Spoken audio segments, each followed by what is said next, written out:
Muy buenas, bienvenidos otra vez, bienvenidos a Contando Historias.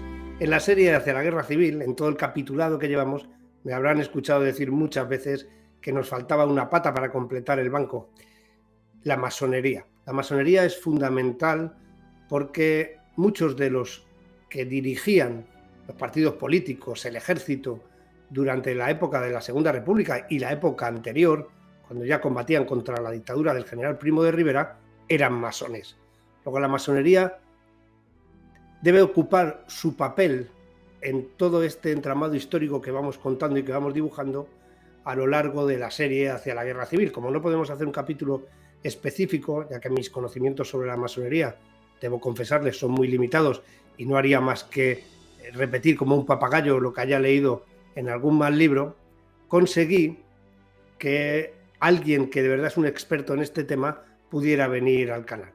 Él es José Luis Corral Pérez, es empresario, está regentando una empresa familiar, pero al mismo tiempo es graduado en Humanidades, también es máster en Historia Contemporánea de España y Mundo Actual por la Universidad de Barcelona. Él es catalán, es barcelonés, es de Tarrasa, ahora nos lo explicará él con más detalle, y ha hecho un doctorado. Su tesis doctoral se basa en la masonería a través de los documentos en el exilio. Lógicamente, cuando los masones en 1939 abandonan el país, se llevan toda la documentación con ellos porque, como ustedes comprenderán, eran suficiente como para poder encausarlos y, lógicamente, tal y como se estaba desarrollando la represión justo al finalizar la guerra, pues sería causa más que de sobra para poder acabar en la cárcel o ante un pelotón de fusilamiento.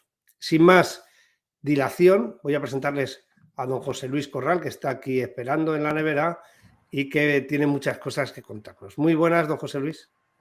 Hola, buenas tardes, Joaquín. Bueno, lo primero de todo, porque somos unos grandes desconocedores de la masonería. Yo le comentaba antes, hablando fuera de cámara, que la mayor parte de los conocimientos que tenemos siempre son por fuentes indirectas, a través de las propias conversaciones entre los protagonistas, cuando recogen en las memorias que fulanito o menganito eran masones, pero nos falta información, al menos a mí, nos falta información y conocimiento. ¿Qué es la masonería?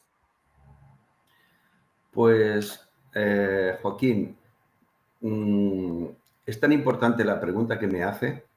¿Por qué? Porque hay tanto desconocimiento que cuando oímos hablar de la masonería, nuestra mente ya se va instintivamente a, a un proceso automático, consecuencia de todo lo que hemos escuchado, pero la mayoría de las veces sin ningún fundamento. Entonces, si usted me pregunta qué es la masonería, yo voy a dividir esa pregunta en tres partes. Una primera, y le voy a explicar qué es masonería, como sustantivo, gramaticalmente. Masonería. ¿Qué es masonería? Una segunda parte, explicaré qué es la masonería. Y una tercera parte, trataré de explicar qué son los masones como miembros integrantes de la masonería. De esta manera, cuando hablemos de la parte histórica que usted quiere tratar en su documental, en su programa, vamos a tener un conocimiento muy aproximado, si no certero, sí aproximado, a lo que nos referimos cuando hablamos de masonería. ¿Qué es masonería, Joaquín? Masonería es una conjunción de 3 puntos. Masonería es lenguaje simbólico. Todo en masonería es simbolismo. Imaginemos a la masonería como una figura geométrica, un triángulo equilátero. Es más, el triángulo equilátero se asocia muchas veces como figura a la masonería. Pues ese triángulo equilátero, en el vértice superior, le vamos a llamar logia.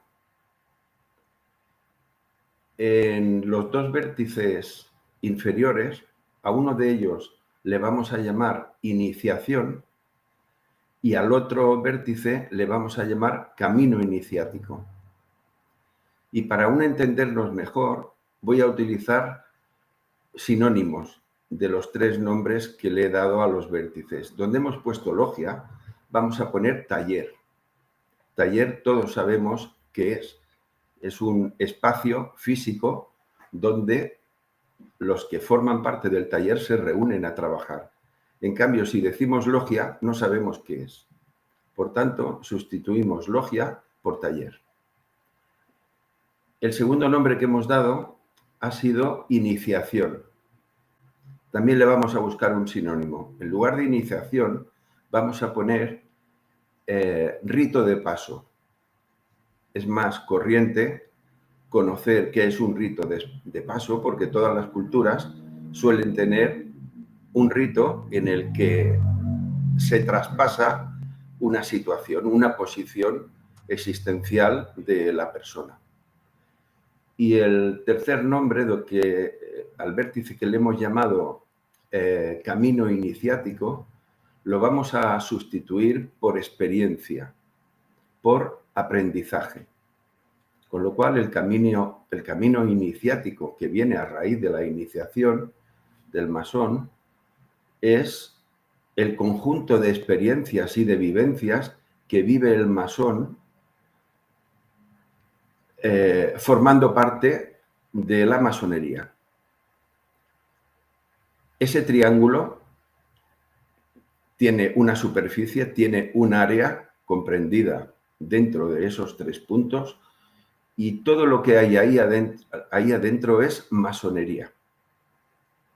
Todo lo que esté fuera del triángulo ya no es masonería, aunque se le llame masonería. De ahí seguramente vienen muchas confusiones. Porque yo hoy me confieso un completo ignorante, con lo cual seguramente haga muchas preguntas estúpidas, pero también seguramente parte de esas preguntas o de esas cuestiones que yo le planteé se las estarán haciendo muchos de los que nos están viendo. Claro. Porque tendrán el mismo conocimiento que yo, que partimos prácticamente de la nada. Así es. Dice usted que un triángulo entonces, un triángulo equilátero, donde en un lado estaría el espacio donde se reúnen los masones, que es el taller, dice, o la logia. O sea, es el lugar donde ellos se reúnen. Por otra parte, la iniciación, cuando uno entra en ese lugar y pasa un proceso de iniciación para formar parte de esa comunidad, ¿no? Y luego ya la experiencia. O sea, básicamente ese es el triángulo. Y dice usted que todo lo que se mueve ahí dentro es masonería, todo lo que está fuera ya no es masonería. O sea, correcto, luego es así. La masonería se ejerce siempre dentro de la logia. Sí, pero lo que se ejerce dentro de la logia es masonería, como sustantivo.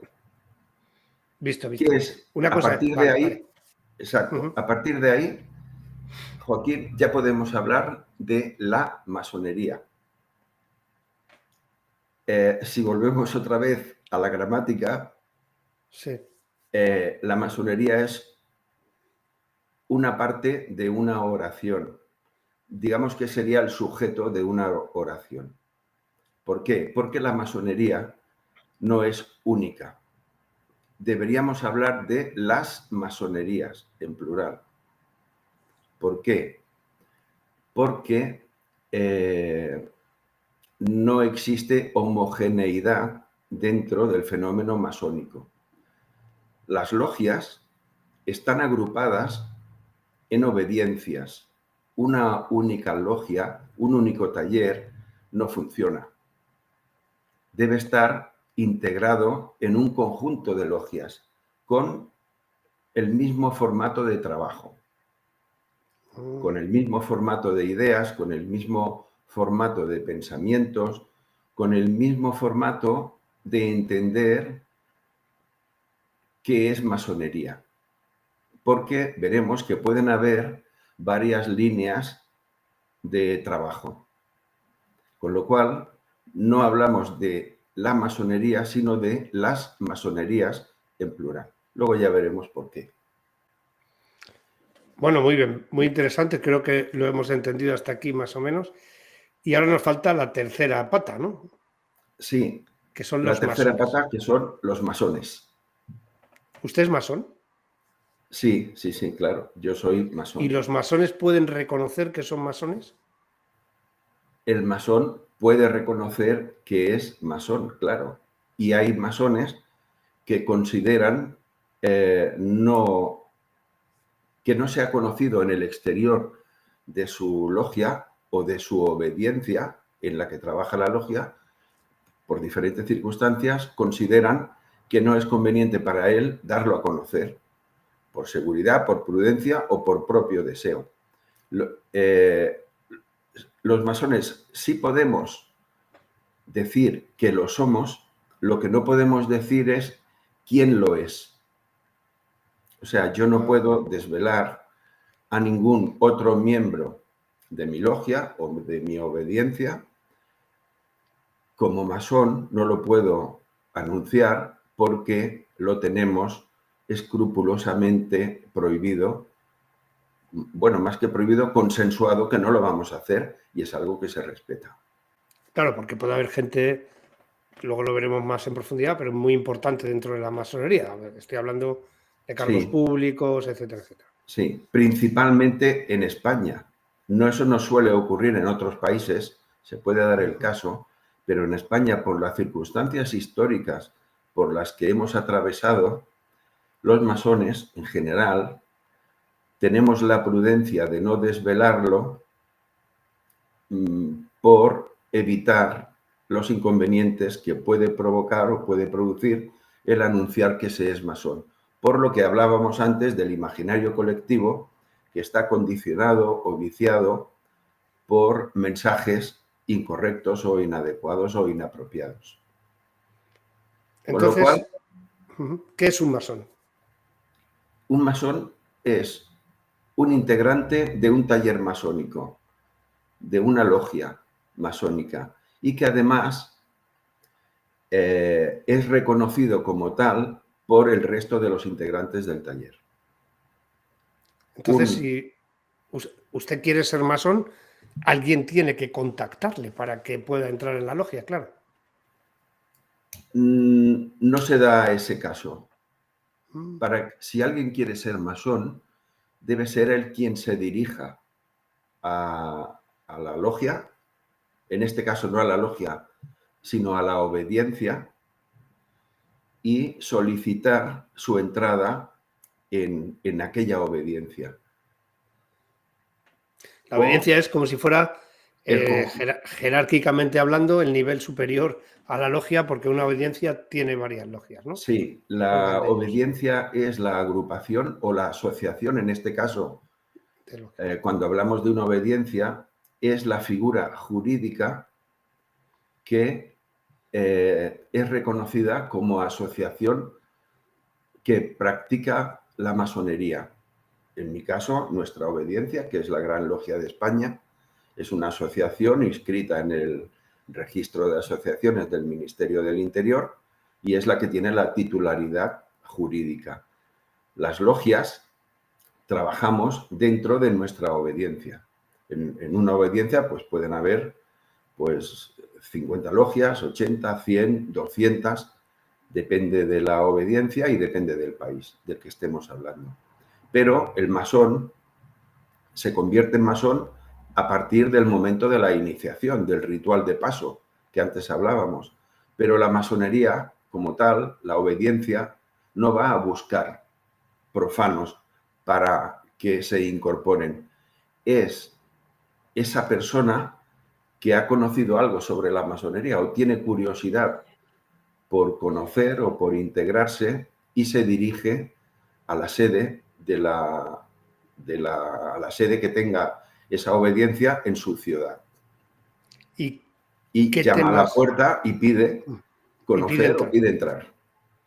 Y bueno, habrá algún proceso de Claro. decisión del que es válido o no válido para poder entrar, ¿no? Habrá que reunir algunos requisitos, ¿no?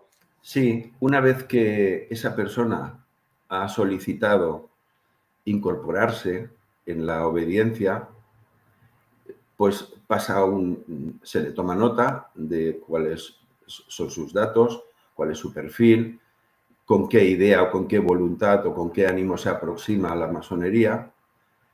Y a partir de ahí se le dice que recibirá una llamada o que alguien se pondrá en contacto con él.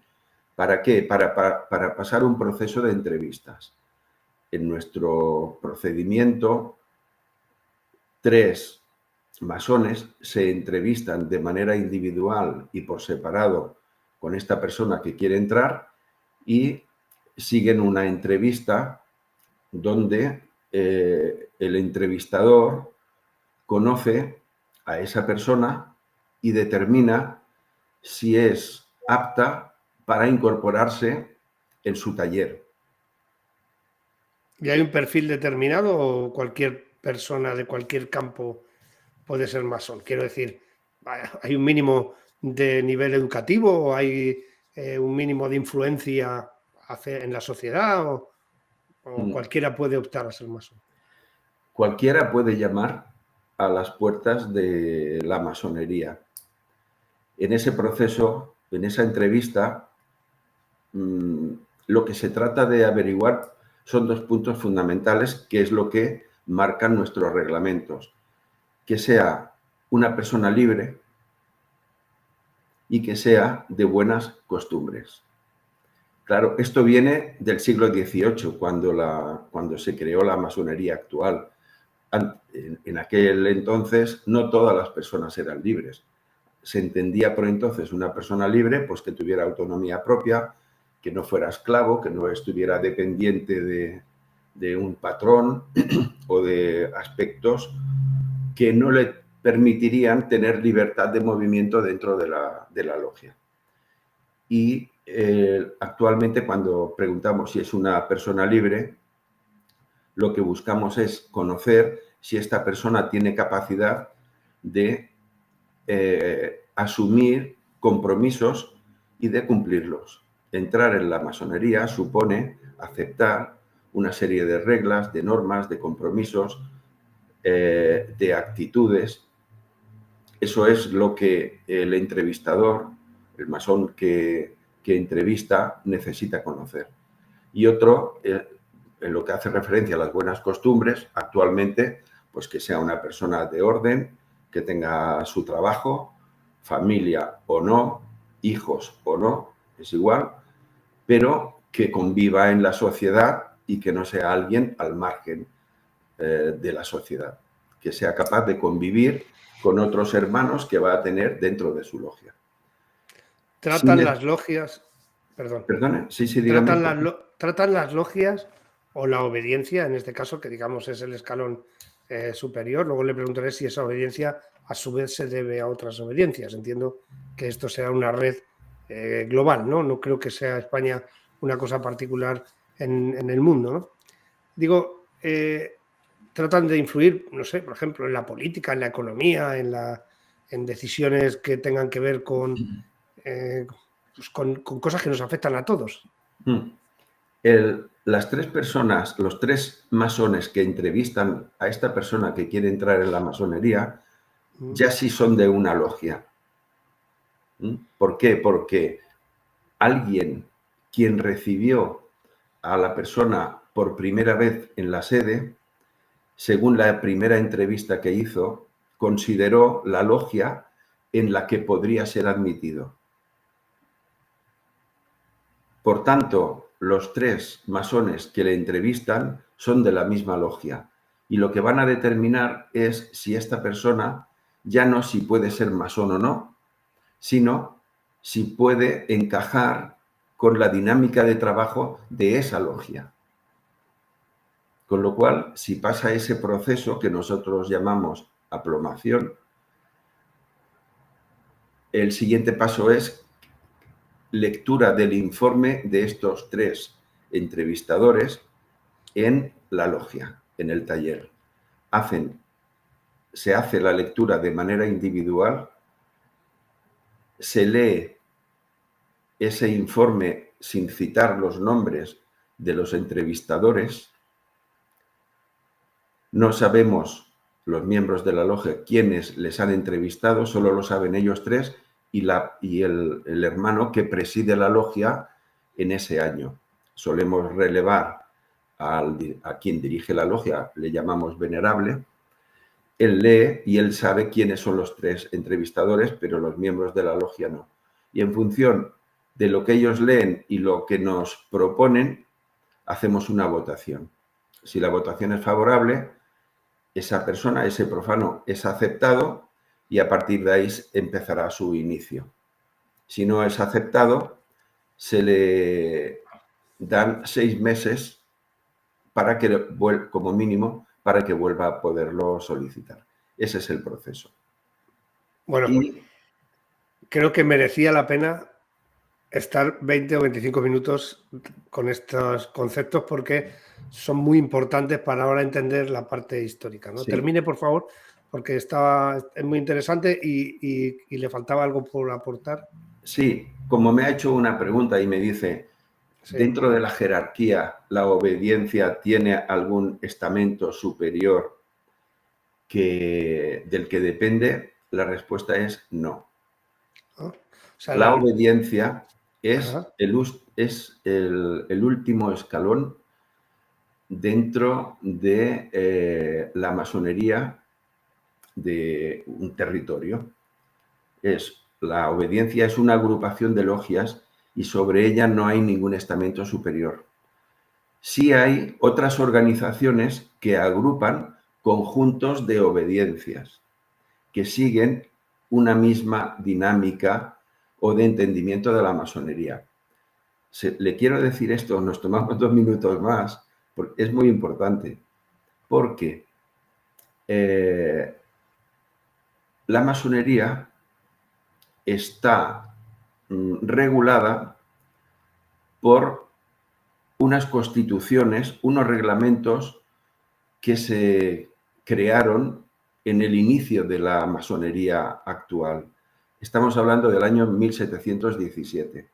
La masonería nace en Inglaterra en el año 1717, concretamente en Londres, momento en el que se juntaron 4 logias independientes que funcionaban de manera autónoma y decidieron constituirse en una única agrupación. Es ahí, en 1717, cuando nace la Gran Logia de Londres, que agrupó a estas 4 logias. La Gran Logia de Londres sería la obediencia, en ese momento. Exacto, sí, fue una primera obediencia. Una primera obediencia. Poco después, 1728, creo recordar, constituyeron sus primeros reglamentos, lo que se llama la Constitución. Esa Constitución tiene 2 puntos fundamentales. Uno, los masones deben ser creyentes. Creyentes en Dios, el Dios que todas las religiones conocen. Y además... ¿Y eso es la base todavía hoy de la masonería? No. Sí, en nuestra obediencia, quien se declara ateo o no creyente no puede entrar. Es la primera pregunta que se le hace a un profano que quiere iniciarse en una de nuestras logias. Entonces, aquello ¿Es usted creyente o es ateo? Si es ateo... Sí, sí. Digo que entonces aquello de la confabulación judeo-masónico-izquierdista de contubernio en lo social de ahí, era un poco un mito, ¿no? Según, o sea, porque se supone que deben ser creyentes todos los que entran en la masonería. Bueno, ahora hablaremos de todo eso. Sí. La primera pregunta es, ¿usted es creyente, cree en Dios o se considera ateo? Cuando hablamos de Dios, es el Dios que conocemos en nuestras tradiciones occidentales. Es el mismo Dios para la religión judía, es el mismo Dios para el cristianismo en sus diferentes ramificaciones y es el mismo Dios pues para los islamistas. Pero hay otras culturas, por ejemplo, los budistas, los hindús, hay otras tradiciones orientales que tienen también sus creencias divinas y si lo manifiestan así, también pueden entrar. Ahora, quien se considera un ateo no creyente y que el origen de la vida es un fenómeno físico circunstancial y no tiene ninguna raíz divina, no es aceptado. Es la primera pregunta que se le hace a quien pretende entrar. Esto es consecuencia, o este hecho originó medio siglo después la escisión de la masonería. ¿Por qué?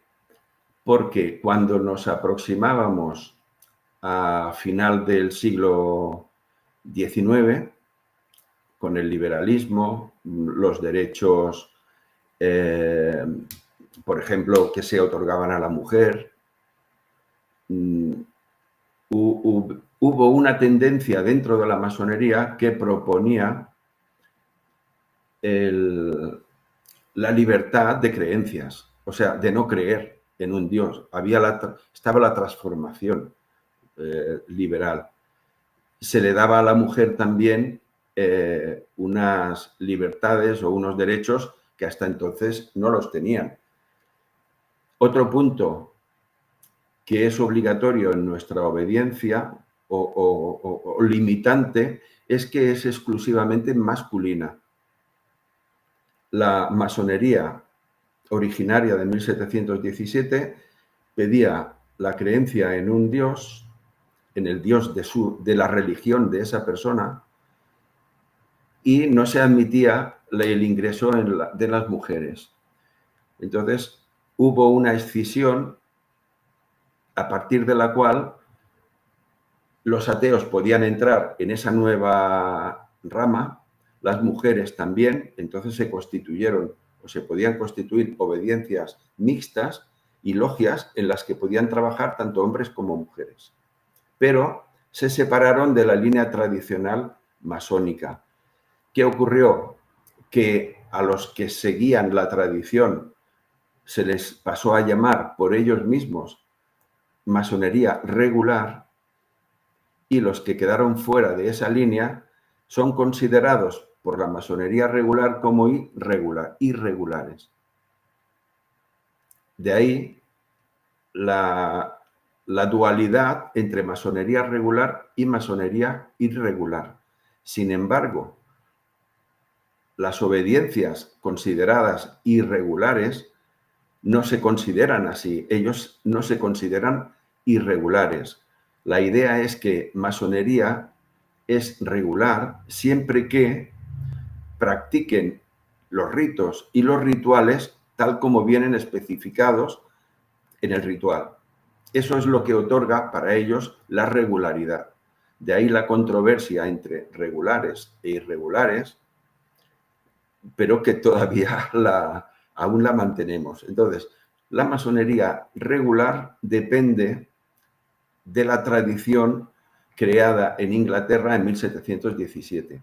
Es más, la referencia y la obediencia que otorga regularidad a una obediencia que se constituye nueva es la Gran Logia Unida de Inglaterra.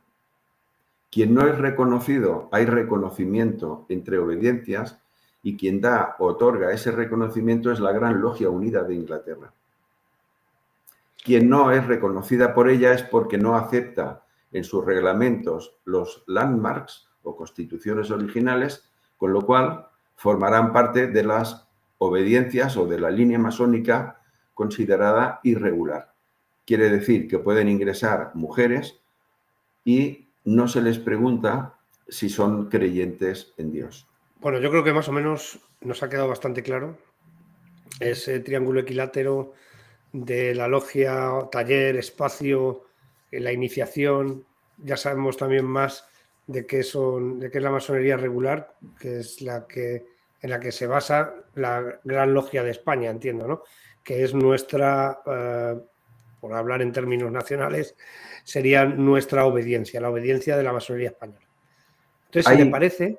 Perdone, Sí, ya acabo. Hay otras obediencias en España, vale. pero entran o quedan fuera de las consideradas regulares, o sea, son irregulares. Solo puede haber en cada estado una logia regular. Lo entiendo perfectamente. Entonces, si le parece, vamos a ir a la historia. ¿Cómo entra la masonería en nuestro país? ¿Viene a través de Francia, a través de las ideas liberales o viene a través del Reino Unido, como dice usted, con esa gran logia inglesa o británica? Sí, la masonería en España entra aproximadamente 11, 12 años después de su fundación en Inglaterra. Se fundó en 1717, o sea, en 1728, aproximadamente 29, se fundó en Madrid la primera logia. Fue fundada por un noble inglés, duque de Wharton, que pasó a residir aquí en España, en Madrid concretamente. Y bueno, he sabido que en la corte, por entonces, pues habían diplomáticos y habían miembros de la nobleza inglesa aquí en España. Y ellos se agruparon y constituyeron, promovidos por el duque de Wharton, la primera logia en Madrid. Y tomó el nombre de la Matritense. A partir de ahí se crearon algunas logias más, principalmente en el sur de España, concretamente en la provincia de Cádiz, en Gibraltar. Era Claro. una zona con bastante influencia inglesa. La masonería francesa entró unas décadas más tarde, concretamente con la llegada de José Bonaparte al trono de España. Eso es lo que yo tenía entendido y fíjese, y cuando uno va a estudiar un poco este tema, muy por encima y a fuentes muy, muy de divulgación, nada riguroso, aparece que la entrada de la masonería en España vino por ese pequeño periodo napoleónico. Entonces, ya nos dice usted que prácticamente es contemporánea al inicio de la masonería también en Inglaterra y a través de estos ingleses, como el fútbol, pues entró también la masonería en España. Y si le parece, porque ¿cuándo de verdad estima usted empieza a tener o a cobrar ese protagonismo que le ha dado la historiografía? Bueno, no es a partir de un momento concreto, sino Ya, que ya. es gradual. El hecho de que una nueva o diferente masonería entró en España con la llegada de los franceses introduce en el país la dualidad. La masonería inglesa era la masonería considerada regular. En cambio, la masonería que traen los franceses, José Bonaparte, que venía como gran maestro del gran oriente de Francia. El gran maestro es el máximo dirigente de una obediencia. Él había sido gran maestro del gran oriente de Francia y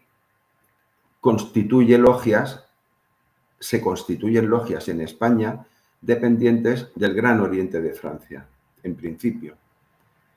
¿Quién se suscribe o quién participa de esas logias? Pues los intelectuales del momento o militares del momento que seguían la monarquía napoleónica, los llamados afrancesados. Ellos son los que constituyeron las primeras logias de la línea considerada irregular en España. Con O lo sea que cual tenemos. convivíamos con las logias y la obediencia que se había creado a raíz de la llegada de los ingleses y las logias que se crearon por la monarquía bonapartista a raíz de la invasión de las tropas francesas en España y la llegada al trono de José Bonaparte. Se crean logias dependientes. de obediencias inglesas y se Y crean logias logias dependientes de obediencias francesas o de la obediencia principal de Francia. Y eran incompatibles. ¿Por qué? Porque la obediencia francesa no seguía la regularidad, con lo cual era línea masónica divergente de la inglesa. Ahora bien, la masonería es la misma práctica, el ejercicio de la masonería es el mismo para todos. Otra cosa es matices, como ya le digo, el de la creencia en Dios o completamente liberal, pueden entrar mujeres o no. Esa es la diferencia. Entonces, durante la primera mitad del siglo XIX, hasta la Revolución de 1868, en esa primera parte hubieron muchos contratiempos. Piense que la monarquía de José Bonaparte finalizó, se volvió Fernando VII, hubo el pronunciamiento de Riego en 1820 y hubieron 3 años de liberalismo desde el 1820 hasta 1823. Riego era masón. Y hasta que llegaron o arribaron los 100.000 hijos de San Luis para introducir otra vez la monarquía de Fernando VII. Sí, bueno, para volver a transformarla en absolutista, ¿no? Exacto. Entonces, habían altibajos. ¿Qué ocurre? Que el absolutismo perseguía a los masones. ¿Por qué? Porque eran liberales. Y como liberales, su ideario era cambiar el régimen anterior, el antiguo régimen, por un nuevo formato de sistema social. Entonces habían intereses contrapuestos. Con lo cual, cuando estaba el absolutismo, perseguía a los masones, a todos los liberales. No, ¿qué ocurre? Que los liberales, para reunirse en algún sitio, habían optado por formar parte de las logias masónicas porque eran lugares opacos. Y así hubieron altibajos hasta que en la Revolución de 1868 volvieron las libertades y a partir de entonces el florecimiento de logias fue constante. Se dio un número creciente de logias desde esa etapa, pero hasta incluso con la restauración borbónica con Alfonso XII. La monarquía de Alfonso XII no persiguió a la masonería como lo había hecho el absolutismo de Fernando VII.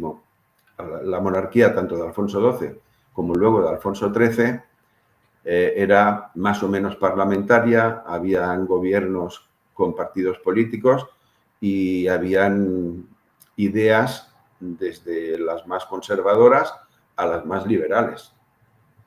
Sí, de hecho, hay mucho mito también con la restauración, pero los republicanos, los carlistas, los regionalistas, todos tenían Todos el tenían Partido Social, cabida, el exacto. Partido Socialista Obrero Español también llegó a tener Sí. diputados en Cortes. Luego es cierto que al menos representación había, ¿no? Otra cosa es que muchas veces las elecciones estuvieran ciertamente amañadas en algunas circunscripciones, pero podemos hablar de un sistema liberal, está claro.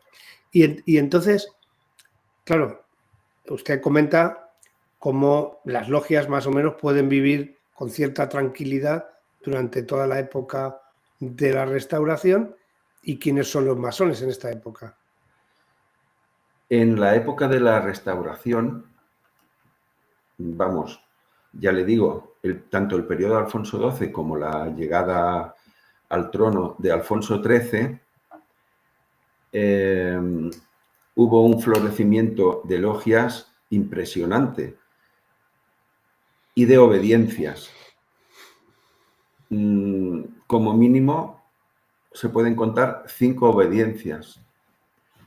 Las más importantes eran el gran Oriente de España y el Gran Oriente Nacional de España. Ambas obediencias contaban con más de 300 logias. Aparte, Todas las que iban al Gran Oriente o las que tenían como obediencia el Gran Oriente estaban inspiradas en la masonería francesa, eran irregulares. sí. Todas las obediencias del momento, piense que estábamos en una etapa de cambio de modelo social, estaba la transición desde el antiguo régimen, que en España fue de los últimos traspasos de toda Europa, pues en esa etapa de transición el liberalismo se imponía, con lo cual las obediencias masónicas de entonces eran de carácter liberal. Aquí en España no podía ser de otra manera.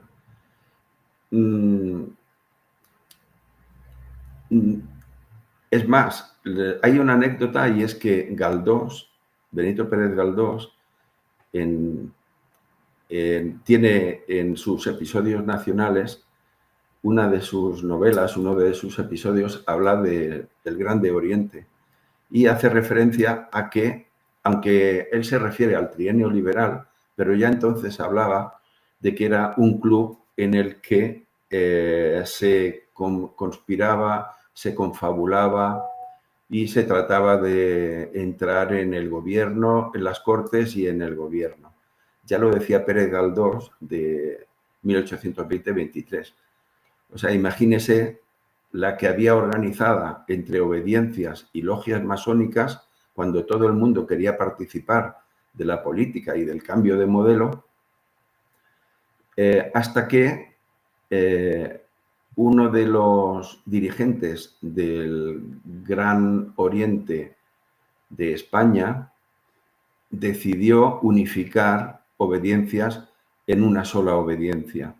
Y fue Miguel Moraita, el político intelectual que optó por consensuar una única línea masónica y lo consiguió. Eso fue a finales del siglo XIX, y fue el fundador del que vino a llamarse Grande Oriente Español, en el que se integraron las dos obediencias principales y alguna que otra de las obediencias. ¿Qué ocurrió a final de siglo? Que hubo la pérdida de las colonias de ultramar, Cuba, Puerto Rico y Filipinas. La crisis que había en el país era impresionante a partir de entonces. Usted ya lo ha relatado en sus documentales. Entonces, llegó a achacarse incluso a la masonería la responsabilidad de haber provocado la pérdida de esos territorios. ¿Qué ocurre? Por eso le he querido explicar antes, Joaquín, que una cosa es masonería y otra cosa es la masonería y otra cosa son los masones. Porque efectivamente, yo no sé si Cuba y Puerto Rico se perdieron por la influencia de los masones, pero sí que hubo masones que intervinieron políticamente en aquellos territorios. Lo que yo no puedo saber, y no sé si hay autores que consideran tanto una cosa como la otra, el caso es que se achacó a la masonería la pérdida de los últimos territorios en ultramar. Y de esa manera entramos en el siglo XX, que es muy rico en historia masónica. Porque en esta época de la Restauración, estamos hablando de la primera fase de la Restauración hasta 1898, ¿había una gran mayoría de políticos que pertenecían a las logias o era una cosa minoritaria? No, habían muchos. Muchos. Son incontables. El ejemplo más conocido es Sagasta. No, Cánovas no me consta o no consta, pero Sagasta sí.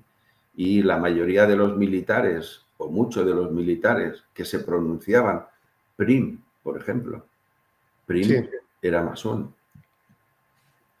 Entonces, habían tanto militares como intelectuales y políticos que se integraban en la masonería o en las logias precisamente para tener puntos de reunión y trazar líneas de pensamiento que luego debían sacar fuera de las logias, cosa que no debería haberse dado, porque ya hemos dicho que en la logia o que masonería es lo que se da dentro del triángulo. Lo Claro, que, pero lo que esto al hacen los final, más... al fin y al cabo, porque fíjese, usted me está hablando de Praxe de Mateo Sagasta, que era presidente del Consejo de Ministros en 1898 durante los acuerdos de París, cuando se pierden las últimas provincias de ultramar y se pacta la paz con los Estados Unidos. Y el ministro de ultramar era Segismundo Moret, que no sé si sería masón, pero me imagino que también estaría por allí, porque Claro, era un hombre de confianza de Praxedes Mateo Sagasta, como lo era también el conde de Romanones. Luego, mi pregunta ahora viene, al final es una organización que trata de influir no ya en desarrollos de pensamiento, sino directamente tratan de influir en el Estado, tratan de influir en la política nacional y tratan de influir en, bueno, pues en decisiones que afectan a toda la población, ¿no? yo como masón le debo corregir y decir que no es la organización la que trata de influir, Sino sino los los masones. integrantes de la organización, Sí, sí, porque sí. la organización debería mantenerse al margen. Ahora bien, si los integrantes de la organización en su conjunto actúan en la misma línea y a veces hasta lo hacen en representación de su obediencia, pues primero se están saltando los que son los reglamentos y segundo, no están actuando como deberían. ¿Qué ocurre? Que el masón es libre, es un ciudadano más. Un masón que forma parte de la logia, de la obediencia, puede ejercer cualquier profesión y cualquier actividad política. O sea, como político él puede actuar. Otra cosa es que lo hagan agrupados en representación o en nombre de su obediencia o de su logia. Ahí podría estar la incorrección. Y pues sí, en aquellos momentos y más adelante, en el siglo XX, a principios del XX, se dio esa circunstancia, como más adelante veremos. Bueno, pues me parece ya muy interesante, habida cuenta que ya hemos metido a uno de los personajes más importantes de la época de la Restauración, en esa especie de triángulo entre el rey y los dos partidos principales, los dos partidos dinásticos, y uno de ellos, Praxedes Mateo Sagasta, ya me está diciendo usted que era masón, con lo cual ya sabía que era masón, ¿eh? Pero no sabía hasta qué punto eso podía influir.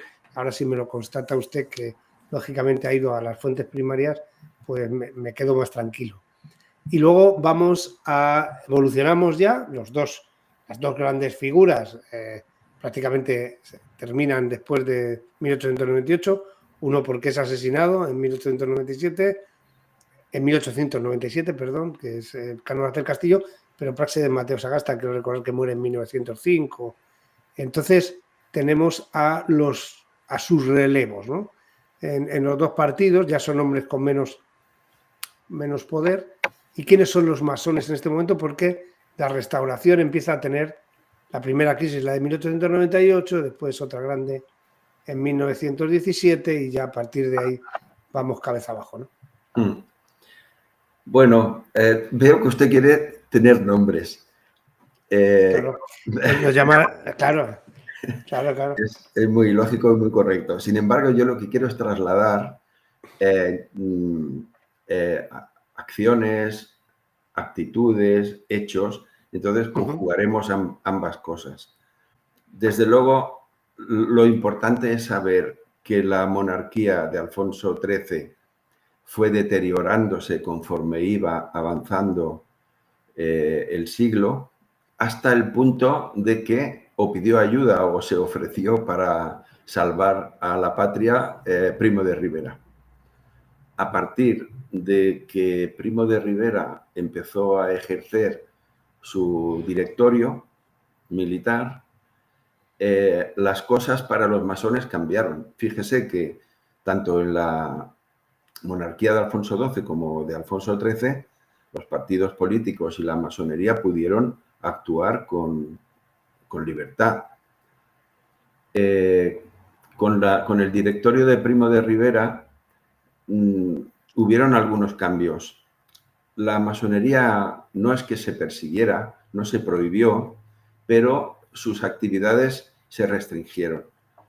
Entonces tuvieron que replegarse en las logias los masones. Y conforme avanzaba la dictadura, el malestar en la sociedad era creciente, incluso dentro del estamento militar. Esto usted, sí, ¿verdad?, lo sabe. O sea que las logias se convirtieron en refugios de las personas que se estaban incomodando con el dictador y con el monarca y estaban por un cambio social. ¿Qué personas podemos encontrar en esas logias opacas? Pues Fernando de los Ríos, Jiménez de Asúa, José Giral, que luego fue presidente, Augusto García, secretario de Estado, Marcelino Domingo, el mismo Lerroux, porque, bueno, en las logias entraban tanto políticos como intelectuales y como militares. Sí. Es más, en la dictadura de Primo de Rivera, el general López Ochoa, que era opuesto al dictador, se integró en una de las logias masónicas. Sí, eso lo reconoce él en sus estudios, además, trabajando en una biografía de él, y lo reconoce. Sí, reconoce que él durante la dictadura fue masón. Sí, ¿y quién se integraba también? Pues la pequeña burguesía, la pequeña y mediana burguesía, no latifundista. Los propietarios de los territorios eran muy conservadores. En cambio, la pequeña burguesía y la mediana burguesía estaba por el cambio de modelo social y por el liberalismo, y ellos se integraron en logias, hasta el punto de que dentro de esos personajes que confabularon contra el dictador, contra Primo de Rivera, había muchos masones. Todos estos que le he citado eran masones y formaron parte de los conspiradores. Sí, todos los que me ha dicho usted, muchos de ellos están en la fotografía del Pacto de San Sebastián de agosto de 1930, ¿no? Y formaban parte de los partidos republicanos, la mayoría de ellos, Marcelino Domingo, Partido Republicano Radical Socialista, Lerroux, Partido Republicano Radical, estaba también Martínez Barrio, que no lo ha mencionado, también dentro del Partido Republicano Radical en ese momento, luego se extindió, pero sí, prácticamente todos, ¿no? No sé si Alcalá Zamora me consta que no. No, Niceto Alcalá Zamora no era masón. Tampoco lo era entonces Azaña, que luego sí se integró en una logia masónica en Madrid. Bueno, con esto lo que puede ver es que la élite social de entonces, en aquel periodo, buscaba espacios donde reunirse y planificar el momento en el que la República tenía que sustituir a la monarquía de Alfonso XII. Entonces también, a ver, no carece de lógica el hecho de pensar en la masonería. Habló, por supuesto, ahora vamos a situarnos en el lugar de Miguel Primo de Rivera como presidente del directorio, que había tenido un periodo de éxito total hasta 1926 y que a partir sobre todo de 1927 la cosa empieza a bajar. Estamos ya en 1928, 1929. Claro, que vea en las logias unos centros de confabulación o de conspiración contra el régimen, ¿no? Porque al final son espacios donde aprovechan para reunirse, son un poco las catacumbas cristianas del Imperio Romano, ¿no? si me apura, ¿no? Haciendo un símil un tanto extraño, ¿no? Es así. Las logias se convirtieron en espacios donde personas con influencia y con capacidad de provocar cambios se reunían, aprovechando de la opacidad que tiene la logia masónica. Eso fue así, es historia, no se puede ocultar. No, claro, para eso estamos hablando aquí Claro. usted. Que usted sea masón no quiere decir que se responsabilice ni mucho menos de nada que tuviera que ver con los masones en el Es pasado. así. Una Bueno, pregunta que es una pregunta probablemente típica y se habrán hecho más veces. ¿Es cierto que Francisco Franco intentó ingresar en alguna logia y fue rechazado? pues me gusta que me lo pregunte de esa manera, que si es cierto o no, porque usted sabe que en historiografía lo que no se puede demostrar o justificar con documentos o con material no se le puede otorgar certeza. ¿Qué hay sobre la incorporación de Franco en la masonería o la pertenencia de Franco a la masonería? No hay ningún documento que avale ese hecho. En el Centro Documental de la Memoria Histórica de Salamanca no hay ningún dato. Ahora bien, yo para mi libro me he entrevistado con algún masón de los antiguos que han escrito sobre la pertenencia de Franco a la masonería, y lo que dice es que de haber existido ese documento, Franco lo habría destruido. Claro. Con lo cual no puede existir. Uh-huh. Y los documentos que habían en las logias de Marruecos, que era donde Franco se podía haber iniciado o donde se habla de que Franco se hubiera iniciado, concretamente en Larache, toda la documentación con el levantamiento militar, pues también de las logias fue destruido o llevado a Salamanca, pero si hubiera habido algo de Franco había sido destruido también. Con lo cual, le puedo comentar que en el libro aparece una anécdota, y es que hubo un masón de los antiguos, ya fallecido aquí en Barcelona, que tuvo una entrevista con otro masón y le confesó que él sabía con certeza que Franco había pedido entrar en una logia masónica en Larache, pero no superó el proceso de aprobación. Recuerda que antes hemos hablado de las 3 entrevistas cuando alguien quiere entrar en la masonería. Entonces, parece ser, según dice este autor, que en 2 ocasiones lo pidió, pero en ambas fue rechazado. Con lo cual, no hay ninguna prueba de que lo pidiera, de que fuera rechazado o aprobado, y menos de la pertenencia. Hemos de decir que Franco no ni perteneció a una logia masónica, ni tampoco lo solicitó. Creo que no estaba en sus esquemas el pertenecer a la masonería. Él llevaba una trayectoria militar de ascensos y no necesitaba para nada la influencia de la masonería en su carrera. Y además, por el conocimiento que tenemos de su pensamiento, no está en línea con el pensamiento de una logia masónica. Mi opinión es que no, pero como me pregunta certezas, no las hay. Bueno, pero veo que hay rumorología Sí, toda la posible y más, ¿no? Creo sí. que fue Paul Preston el que incluyó en la biografía, está en más de una, el tema del ingreso y que decían que la quina que tenía contra los masones eran porque no le habían dejado entrar en la masonería. Bueno, ya sabe usted que las leyendas, cuando no hay documentación, la leyenda es fácil de divulgar y Sí. es difícil de quitar, ¿no? O difícil de No. revocar. La reacción, aunque ya seguramente llegaremos más adelante, o no, no lo sé, la reacción de Franco contra la masonería no es porque fuera rechazado, que seguramente eso no se dio, sino por lo que suponía o lo que representaba la masonería para el régimen Claro, y sí, para sí. sus aspiraciones.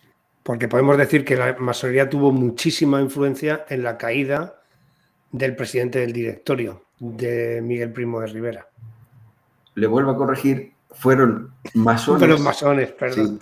Sí. Fueron masones. No, ya está bien que se confunda, porque así me da oportunidad a mí de hacer la salvedad. Fueron masones los que confabularon para el cambio de modelo. Usted lo ha dicho, en el Pacto de San Sebastián de 1930, Sí. Muchos de la foto famosa eran Sí, masones. fue. En la foto Wow. está Fernando de los Ríos, está Marcelino Domingo, está Eduardo Ortega y Gasset, que seguramente lo sería también, por Eduardo, supuesto. pues disculpe, me he confundido entonces. Es Eduardo Ortega y Gasset, Eduardo el político, el porque político. José Ortega y Gasset puede ser que lo fuera también, ¿eh? Marañón no sé si llegó a serlo, porque luego, claro, había mucha gente también influyente de la Sí, ciencia, sí. Bueno, o sea Ramón y que Cajal, por ejemplo. la Mónica Que Cajal, no hemos- que era poco sospechoso de otra cosa, que además era un señor que incluso yo he leído bastante sobre cuando él habla contra el regionalismo, por ejemplo, ¿no? Porque él estuvo mucho tiempo en Barcelona y habla contra el regionalismo, o sea que es poco sospechoso de ser muy conspiranoico, precisamente, o de ser No, una persona que entraba mucho en política, sino que era un hombre de ciencia pura y dura, ¿no? cuando hablamos de intelectuales, pues hablamos de intelectuales de todo tipo. Claro. Entran los científicos y los hombres de ciencia por entonces estaban por el liberalismo y por el cambio de modelo y por desmontar las estructuras antiguas y, y buscar el progreso de la sociedad. No Pasa que quiere usted, decir que políticamente estuvieran por conspirar. pero fíjese, si tiene masones, y ahora ya no hablo de la masonería, hablo de masones, si tiene masones políticos, que son además de los partidos republicanos y prácticamente todos están allí Sí, representados, tiene masones militares, ha mencionado usted a Eduardo López de Ochoa, creo que Núñez del Prado también era masón, y estoy hablando de memoria, tendría que constatarlo. Miguel Cabanellas también, Joaquín. Miguel Cabanellas, efectivamente, sí, igual que Núñez de Prado, tienen el perfil de militar republicano. Gonzalo Queipo de Llano no lo fue, pero coqueteó con ellos seguro, ¿no? Y no sé si Ramón Franco Bamonde, el hermano del dictador, me imagino que Sí. también Ramón Franco era masón y hay era constancia masón. de que lo fue y hay documentos que lo acreditan. Claro, prácticamente todos los que conspiraron contra la dictadura de Primo de Rivera, luego, en la lógica de Francisco Franco, que además a través de su hermano probablemente sabía qué es lo que había sucedido con la dictadura, ya no la de Primo de Rivera, sino con la de Damaso Berenguer, cuando empiezan en agosto a conspirar contra ellos y sucede el golpe de Estado del 15 de diciembre, etcétera, de 1930. Claro, él sabía que eso tenía mucho poder, porque ahí se aglutinaba, en ese espacio se aglutinaba y se podía conspirar contra, en este caso, el régimen mucho más duro, mucho menos liviano, que fue el de Miguel Primo de Rivera, que no tenían nada que ver, eran dos regímenes, yo creo, completamente diferentes, ¿no? Bueno, tenga en cuenta también que dos intentonas militares. Sí. En 1929, Sánchez Guerra, que hizo una intentona también de apoderarse del poder, y ahí Queipo de Llano tuvo una intervención, no sé si no Tipo ya recuerdo. no participó en el golpe de Estado del 15 de diciembre de 1930, junto con Ramón Franco Bamonde, pero eso estaba pactado en el Pacto de San Sebastián, que era una había que conjugar una revolución o una huelga general revolucionaria que iba a liderar el Partido Socialista Obrero Español, que no salió, y un golpe de Estado militar, que fue el caos de que primero se sublevaron en Jaca, que Fermín Galán también me imagino que sería masón. Sí, exacto, de los capitanes, de los sublevados en Jaca. Claro, Claro. recibían órdenes de los intelectuales que hemos hablado antes. Claro, entonces Fermín es Galán. lógico pensar que todo esto se pergiñó en las logias, ¿no? Sí, eso es correcto. En claro. las logias, los masones que estaban por el cambio conspiraron para desbancar el sistema y traer la república. Cuando... No, le iba a decir que llega a la República y claro, ahora dentro de la República, lógicamente están las intrigas políticas normales de cualquier régimen democrático, con las características propias además de un régimen muy joven, con una constitución que supuso un cambio quizá excesivamente radical, desde el punto de vista de que, aunque la Constitución es similar a la Constitución que tenemos en 1978, para 1931 quizá fue un choque muy fuerte y hubo sectores de la sociedad que se vieron un tanto perjudicados por esto, sobre todo con el tema de la cuestión religiosa. Y ahí, claro, ¿qué pasa con las logias? Porque ahora todos los que habían pertenecido a las logias están en los gobiernos de la República, en todos los gobiernos, incluidos en el bienio radical cerista, ¿no? Es así. Es más, en el momento que se proclama la Segunda República, ahí sí que las obediencias se pronuncian. Yo siempre le he querido hacer la distinción que una cosa es la masonería y otra cosa son los masones, pero es que cuando era tanto la potencia que tenían las logias masónicas o las obediencias por los personajes que habían, o que las componían, que hasta las mismas obediencias se pronunciaron en favor de la República y mostrando la alegría. Las obediencias que habían entonces era el Grande Oriente Español, que era la obediencia principal, la Gran Logia Española, que no la Gran Logia de España, que es la actual. La Gran Logia Española era la segunda obediencia. Y también lo hizo el Supremo Consejo del Grado 33. El Supremo Consejo del Grado 33 no es una obediencia, es una línea colateral, por aquel entonces, del Grande Oriente Español.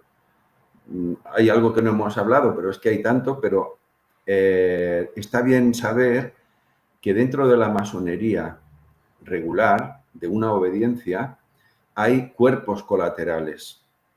Uno de esos cuerpos es el Supremo Consejo del Grado 33. La masonería simbólica, o sea, la masonería, la práctica de la masonería en una obediencia alcanza hasta el tercer grado. El masón, en su progresión masónica, alcanza 3 niveles. El primero le llamamos grado de aprendiz, segundo grado es el grado de compañero, es la evolución del primero, y el tercer grado es la maestría, el grado de maestro masón. Hasta ahí alcanza la graduación o el número de grados en la masonería, que llamamos simbólica. Otra cosa es que el masón, el maestro masón del tercer grado puede continuar su progresión en otra línea masónica que llamamos masonería filosófica, no simbólica, filosófica. Y ahí es donde aparece la graduación tan conocida de que alcanza hasta el grado 33. El Supremo Consejo, ese cuerpo colateral, se inicia en el grado 4 y alcanza hasta el 33. Pues hasta el mismo Supremo Consejo se pronunció en favor de la República. Hay documentos que acreditan las publicaciones tanto del Grande Oriente Español como de la Gran Logia Española como del Supremo Consejo, congratulándose de la llegada de la República. y anunciando que la masonería tiene que velar para que la República no se extralimite en lo que le toca como nuevo sistema de gestión de la política y de la sociedad. Y que para eso están los masones, para velar porque eso se dé. Bueno, pero esto es un poder en la sombra, no de la masonería, sino de los masones. Bueno, en ese momento hablaban como obediencias, ya le digo, que aquí sí nos saltamos la excepción, porque Ya. los documentos están emitidos por documentos oficiales, tanto del Gran De las Delegado logias. Español como por la Gran Logia Española, como por el Supremo Consejo. Entonces, podemos decir que la masonería influyó decididamente no solamente en la caída del régimen de la monarquía española, sino también durante todo el periodo de la Segunda República. Influyó directamente sobre las decisiones que se tomaban en el gobierno porque tenía una labor vigilante de que no se excediera en... Bueno, fueron unas declaraciones. O sea, fue tal la alegría el 14 de abril de 1931 que hubieron proclamas en favor de la República, de soporte a la República, y como que había que velar porque la República siguiera la línea que el pueblo español esperaba. ¿Qué ocurrió? Pues que todo volvió al periodo anterior y volvieron a ser los masones los que continuaron en la política.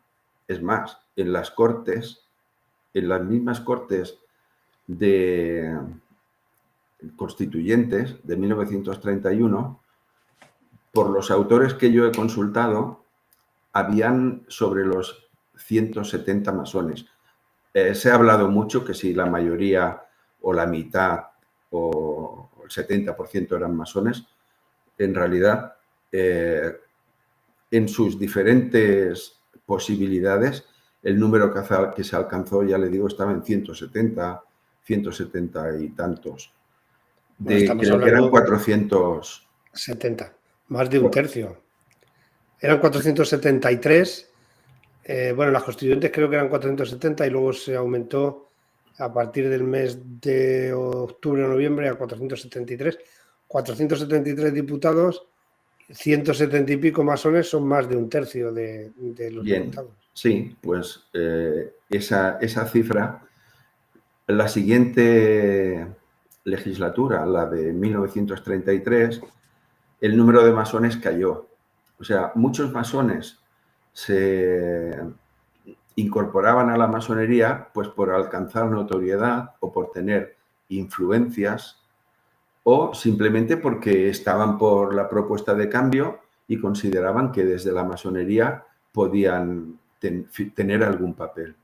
Claro, en 1933, con el cambio de tendencia política al ganar las elecciones la ACEDA, he sabido que la ACEDA no gobernó, que gobernó el Partido Republicano Radical de Lerroux, las tendencias ya cambiaron. Entonces, ahí el número contabilizado aproximado de masones cayó a 75 o 77 en esa segunda legislatura.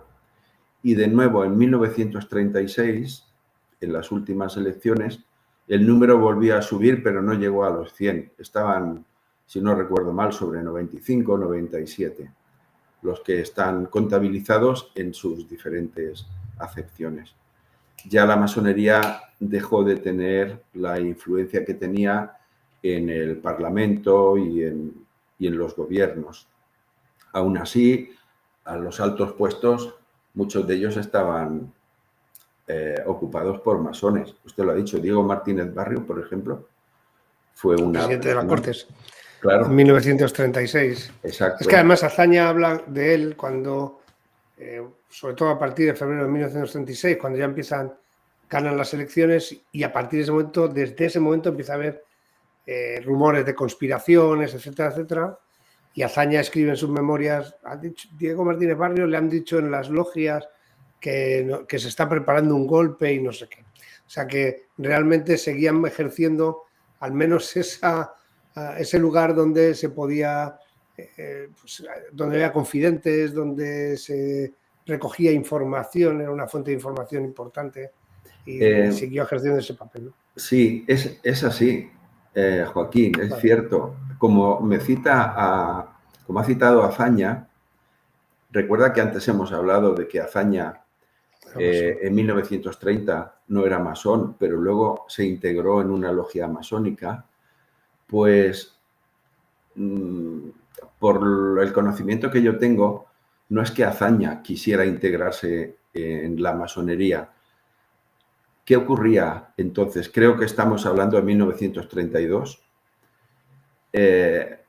Como sabemos, la llegada de la República suponía o tenía que suponer cambios en el sistema.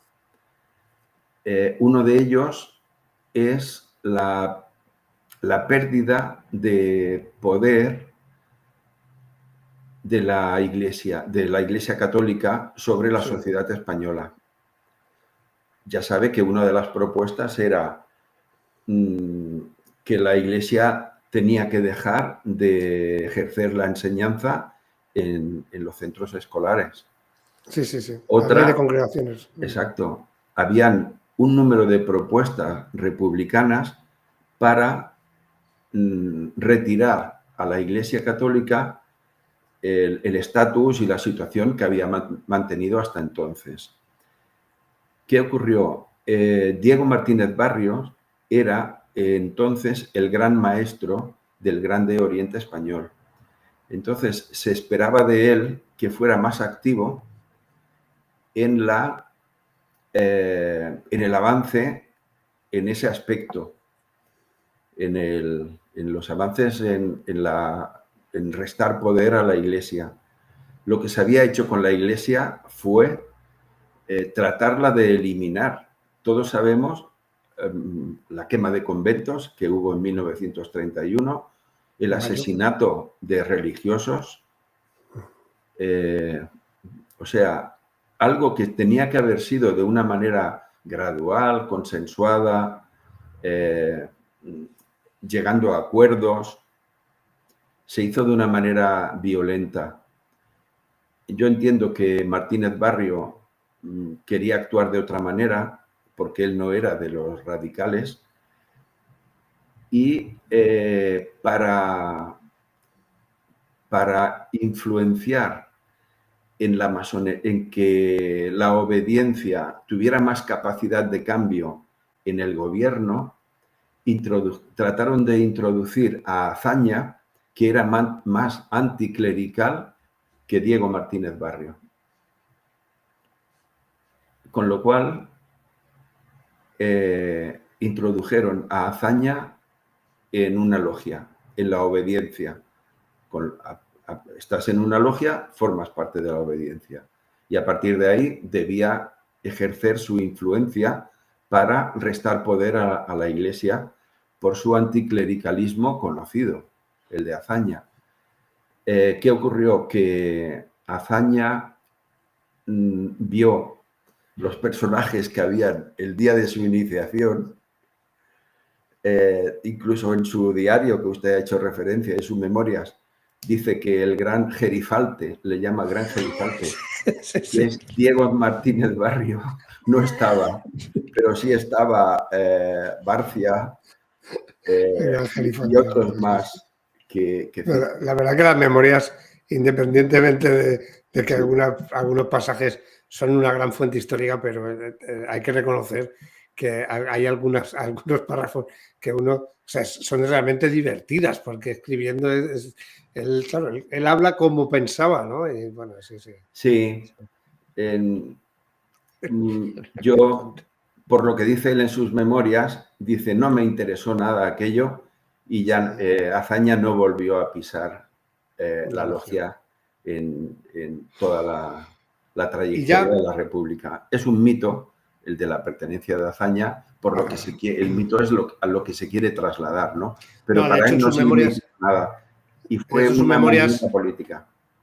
además lo hace con cierta sorna, ¿eh? Le han dicho a fulanito en las logias como le resta cierta credibilidad. Yo creo que él vio aquello, probablemente todo lo que es el proceso ritual, era una persona muy, bueno, un señor del Ateneo. Estas cosas de los ritos le parecería un poco mesiánico, un poco religioso, y quizá no lo aceptó de un grado. Y No, claro, puso ese punto cómico habitual en sus memorias, ¿no? bueno, Una pregunta le voy a hacer, porque ya tenemos que ir terminando, aunque yo creo que nos queda mucho recorrido. Entonces, si le parece, yo creo que podríamos hacer una segunda parte, porque la guerra civil y también el exilio es muy interesante, ¿no? Y qué pasa con los masones durante el franquismo. Si a usted conviene en que se puede hacer una segunda parte. Pero antes de que terminemos esta primera parte, le voy a hacer una pregunta y es, porque hemos hablado casi todos los personajes, con la excepción de Fernando de los Ríos, pertenecían a los partidos republicanos o a los militares que habían conspirado con los partidos republicanos. Pero el único que veo de los partidos proletarios es Fernando de los Ríos, que además forma parte del sector intelectual dentro del Partido Socialista Obrero Español, junto con Julián Besteiro, cada uno en su vertiente, pero son la parte intelectual, ¿no? disculpe, Joaquín Jiménez de Asúa, no lo olvidemos. Jiménez de Asúa. Es También cierto. era del Partido Socialista. Tiene razón, sí, sí. El abogado de Largo Caballero en el proceso en 1935 por la evolución de Asturias, y además, junto con Martínez Barrio, era el segundo en la presidencia del Parlamento. Luego siempre fue un político muy importante. Y también lo fue en el exilio, claro, que me imagino que eso lo podremos analizar con la posterioridad. Pero no sabemos nada de Largo Caballero, Indalecio Prieto, los comunistas, por ejemplo, anarquistas. Sí, sabemos cosas. Si me cita a Largo Caballero e Indalecio Prieto, no fueron masones. No fueron masones. No, Franco en algún momento consideró masón a Indalecio Prieto, pero no era masón. No era masón. Indalecio Comunistas Prieto. no le suena a ninguno. Comunistas tampoco. Piense que Ibarra y José Díaz. No, los comunistas no eran dados a la masonería. Es más, durante el periodo de la Segunda República, en los sucesos de mayo del 37, aquí en Barcelona, los comunistas eran opuestos a los masones porque los consideraban burgueses, y los comunistas lo que buscaban era la dictadura del proletariado. La eliminación de todas las clases sociales y que el proletariado se hiciera. Sí, Joaquín, disculpe, como ha citado los anarquistas, pues el anarquista más conocido, Andreu Nin, sí era masón. Pues bueno, para Andreu Nin, es cierto, era anarquista, pero cuando fue la Unión Soviética, digamos que ya quedó ahí en la esfera, mientras que el anarquismo español se desligó de la Tercera Internacional. Él vivió en la Unión Soviética hasta 1930, hasta que echaron a Trotsky, y él no tuvo más remedio también que salir por patas porque le venía la guadaña detrás, que luego al final lo acabaron matando aquí en España en 1937, los comunistas, por orden de Orlov, del líder del NKVD, del servicio secreto soviético. Pero Nin en ese momento yo lo catalogaría como marxista y anti-Tercera Internacional, porque era la que dominaba Stalin en ese momento, claro. Entonces, claro, es un personaje un poco... No lo metería tanto dentro del anarquismo. Al menos podemos decir que era anarquista hasta que se fue a la Unión Soviética. A partir de ahí ya, lógicamente, cambió su mentalidad política. Y le voy a hacer una pregunta, y ya con esto sí que prometo que terminamos, llevamos 1 hora y media. Junts Companys, los catalanistas me refiero que estaban con responsabilidades políticas, o incluso los de la Lliga, es que estos eran de la alta burguesía catalana, me imagino que estos no Francesc Cambó, Rahola, todos estos también. ¿Alguno de ellos le suena que fueran masones? En general, los partidos independentistas catalanes, como Estat Català y como Esquerra Republicana, sus máximos dirigentes eran masones, pertenecían a la masonería. Companys, por ejemplo, lo era. Companys sí me suena me consta que eran masones. Sí. Joan Casanovas, que era el presidente del Parlamento, también lo era. Y tuvieron un papel muy protagonista pues en el tiempo de la Guerra Civil. Bueno, y durante la República, Companys se destacó por alguna de las acciones. No sé si piensa hacer otro programa para acabar. Sí, porque tenemos una hora y media. Si le puedo robar una hora más otro día, claro, por supuesto, porque Sí. podemos hacer esto.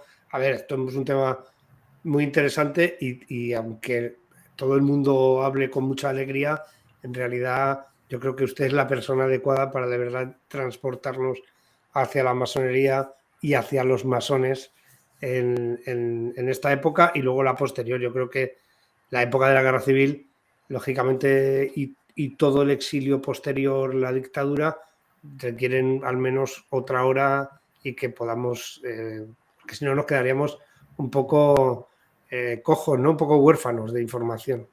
Bueno, yo la verdad, Joaquín, no soy la persona adecuada. Tengo datos, pero principalmente, como usted lo ha citado antes, mi tesis de doctorado hace referencia al exilio. Los documentos originales con los que yo he trabajado son documentos de los propios masones a partir de que cruzan la frontera en marzo de 1939. ¿Qué ocurre? Que hacen referencia a hechos pasados, principalmente a la guerra y a la Segunda República, con lo cual yo he tenido que documentar para contextualizar mis documentos. Pero por eso digo que es usted la persona adecuada, porque lógicamente todo esto que ellos hablan de hechos pasados son precisamente de lo que hemos hablado ahora de la Segunda República y luego lo que hablaremos posteriormente de la Guerra Civil. Pues don José Luis, no me queda más que darle las gracias. Para mí ha sido muy, muy interesante y yo sé que para ustedes también. Es cierto que la primera media hora que hacía falta ya es la parte conceptual. Aquí estamos hablando de conceptos que desconocemos la gran mayoría. Yo el primero, porque solo tenía unas nociones bastante vagas, pero yo creo que ahora con el triángulo equilátero hemos comprendido y con las correcciones que me ha hecho don José Luis 3 o 4 veces de que no era la masonería, que eran los masones, entendemos ya que una cosa es masonería, otra cosa es la masonería y otra cosa son los masones. Así que yo le emplazo para la siguiente, le reitero mi agradecimiento. El libro voy a ponerlos porque luego lo pondré en la descripción. Ya pueden ustedes comprarlo, solo está en papel. De momento, me dijo usted que había posibilidad de que en el futuro saliera también en formato digital, pero de momento solo está en papel. Como digo, pondré ahí el enlace, ahí también tienen en ese enlace la biografía de nuestro invitado y una relación de cuáles son los contenidos del libro.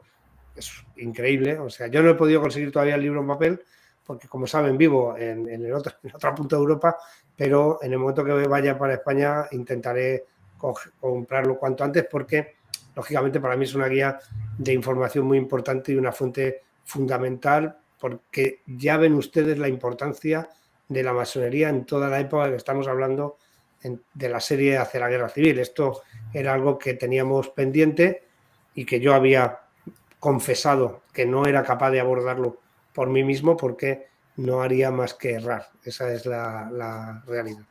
Muchísimas gracias, don José Luis.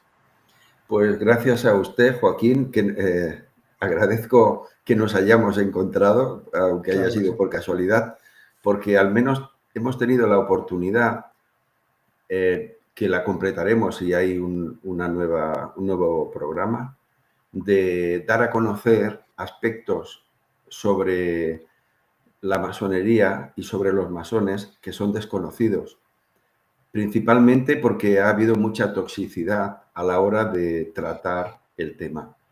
Entonces, se están haciendo acciones por parte de las obediencias masónicas, pero es que lo que ha sucedido y sucede en España no sucede en ningún otro país europeo.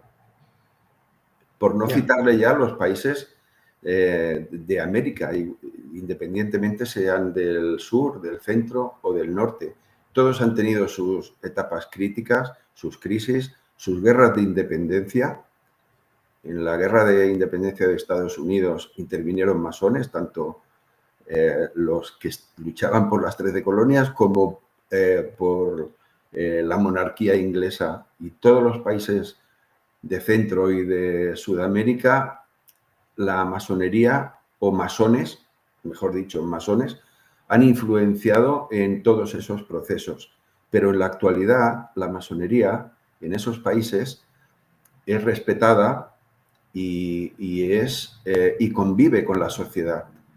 Los masones de cualquiera de los países de Iberoamérica no tienen por qué ocultarse, salvo por intereses personales, ¿no? Pero no por ningún temor.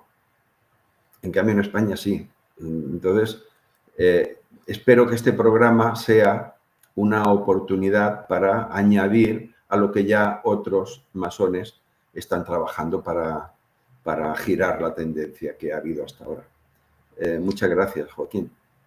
Pues nada, gracias a usted, de verdad, además con todo, porque como ha visto, no he apartado la vista en un momento ni me he despistado un segundo, porque es un tema que me parece apasionante. Ya tenemos a nuestro masón de cabecera, don José Luis Corral, así que le esperamos aquí, le emplazamos para en poco tiempo poder hacer un segundo vídeo.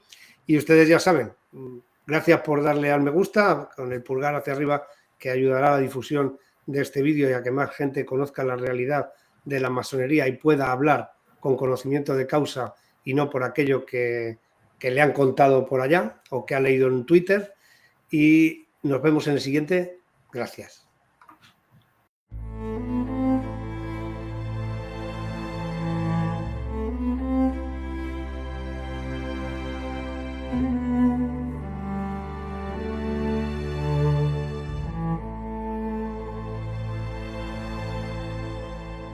Thank you.